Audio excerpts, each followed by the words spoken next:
hari Sabtu nanti bagi bapak-bapak dan ibu-ibu yang tidak pergi ke Kobog, dipersilahkan datang kemari bawa masing-masing makanannya. Insya Allah kami juga ada di sini. Dan yang kedua, Masjid Westall masih mengumpulkan zakatul fitrah, baik itu fitrah atau fidyah dan zakatul mal. Bagi bapak-bapak dan ibu-ibu yang mau bayar zakat fitrah, fidyah dan zakat mal, bisa menghubungi kami panitia Masjid Westall dengan Ustadz Gun-Gun atau dengan saya atau dengan Pak Bambang. Bagi ibu-ibu dan bapak-bapak yang tidak bisa menghitung zakat mal, kami bisa membantu menghitungkannya. Hanya membantu menghitungkan, dan silakan bapak-bapak zakat dan zakat malnya boleh dibayarkan nanti ke Masjid Westall atau mau dikirimkan ke tempat lain silakan. Tapi kami membantu menghitung zakat mal, berapa yang harusnya bapak-bapak dan ibu-ibu keluarkan, dan tidak dipungut bayaran untuk itu. Dear brother Muslimin rahimakumullah, inshallah this Saturday we don't have iftar together here, so our tarawih will be start at 8 o'clock as usual on Saturday only. But Sunday, because we have iftar together, our tarawih will start 7:30 on Sunday. And we are committee, Indonesian Muslim community in Westall. We are collecting zakatul fitrah, fidyah, and zakatul mal. If all one of you want to pay zakat fitrah or fidyah or zakatul mal, you can pay through us or either way. Jazakallah khair. Assalamualaikum warahmatullahi wabarakatuh.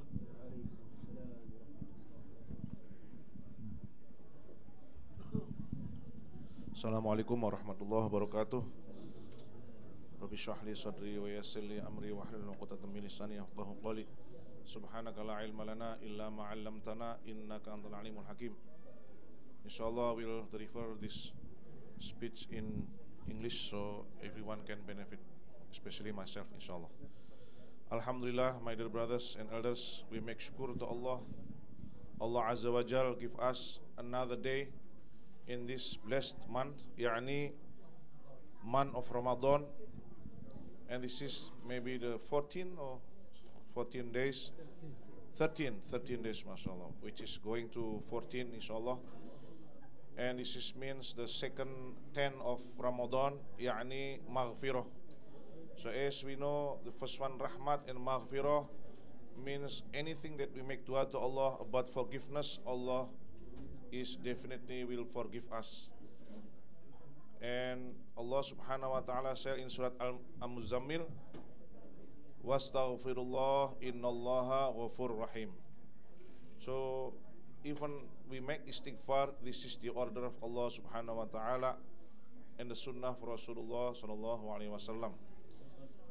And this second 10 months of Ramadan is the excellent time for us to seeking forgiveness from Allah subhanahu wa ta'ala because of our mistakes that we don't know, and also either the person, yani al-insan is khoto, we are full of mistakes and sins, but Allah subhanahu wa ta'ala has got sifat ghafur rahim, al-ghaffar, Allah forgive any sins except shirk. So shirk is one of the sin which is akbar, yeah. That's why in Surah Al-Luqman, any sins will be forgiven by Allah except associate anything with Allah Azza wa Jal. So many of us think that there are two type of dhulum. Yani number one is dhulumun nafs, li nafsi, for myself. If I commit maksiat, then I am destroying myself. And another type is dhulum to others. For example, many of us thinking that if we stealing or punching someone or robbing someone is only mistakes, but actually there are a bigger mistake. Yani if we have yakins other than Allah Azza wa Jal. This is the biggest dhulm. If we have, like, our job is the one who give me risk, this is big sin. Allah subhanahu wa ta'ala is ar-razik. Allah can give us risk through our job, or Allah can give risk without our job, or sometimes Allah power is against asbab.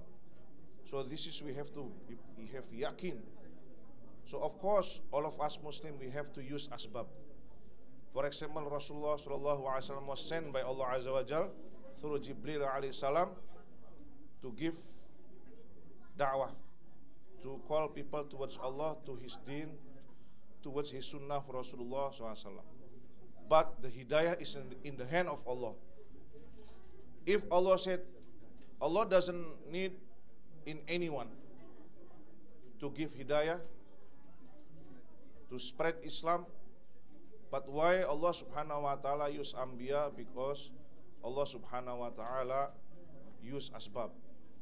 But Allah can also make animal such as hudhud to be the asbab of hidayah, not human being.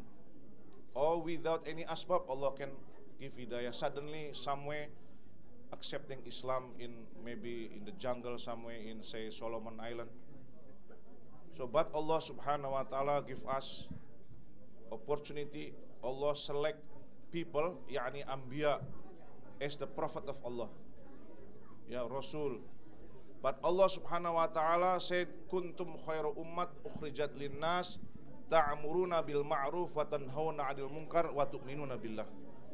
Allah select this ummah not only to worship Allah. Allah select this ummah not only to obey Allah, but Allah select this ummah to continue the effort of Anbiya, to continue the effort of Rasulullah sallallahu alaihi wasallam. Of course, first of all, we have to connect it ourselves with Allah Azza wa Jalla, with His deen, with the sunnah of Rasulullah sallam, because the only way we get success is only to the commandment of Allah subhanahu wa ta'ala by the way of Rasulullah sallam. But also this is our responsibility to make our Muslim have the correct yakin, to have imanan kamilan, and also to worship Allah the way of Rasulullah SAW. This is called da'wah towards iman, da'wah towards Muslim to iman. Because all of us, alhamdulillah, Muslim, but there are amongst Muslim, they are not Muslim. Even in the time of Rasulullah SAW, they said, I am Muslim, but actually amongst of them are munafiqin. We don't know. There are the sign of munafiqin. So may Allah subhanahu wa ta'ala give us ability to be a mu'min. Amin ya rabbal alamin. Not only Muslim, but we have to elevate ourselves to be a mu'min.